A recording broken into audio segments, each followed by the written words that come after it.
The ultimate question. How do we know when a student is ready to be discharged?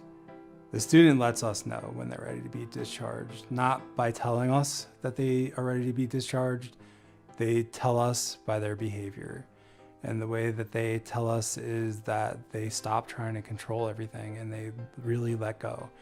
Our founder, Geraldine Delaney, talked about a personality change sufficient for recovery. Most people will think it's really a subjective process, but it really is clearer than you really think. When our students come in here, so often, you know, they're beaten down, they've had multiple consequences, and they're ravaged by the disease. And so, you know, we get to see miracles every day. I mean, we've seen people who've come in on walkers and you know, who can, you know, now walk, and all of a sudden, you know, their skin coloring is healthy. And so there's that physical symptom relief that you see.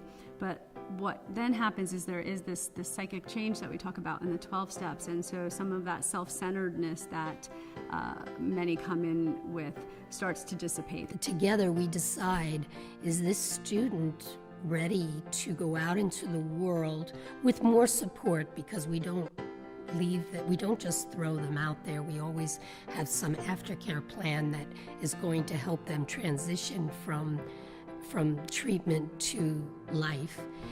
We look for them to be psychiatrically stable and to have appropriate aftercare plans in place.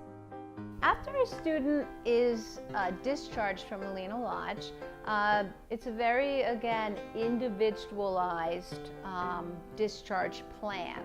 One of the big differences between Alina Lodge and a lot of other treatment centers is that we stay in touch with the students that complete this program. By completing this program, a student really has a lifetime of support. And as they go along through the different phases of their recovery after they graduate, they know that they can always call here and they can always have someone that really can relate to where they're at, and somebody that can help them to make decisions, or if they have questions about what the next thing in their life that they should do, Alina Lodge will always be there for them. The aftercare plan needs to be something that's going to provide maximum support for the student. And before a student is discharged, we will have their family come up to specifically go over the details of the discharge plan, to talk about, you know, what the expectations for each family member are, what each family member is expected to do, and to let each person know, the student and the family, that they can talk with us throughout that process after the student is discharged for ongoing support, ongoing guidance.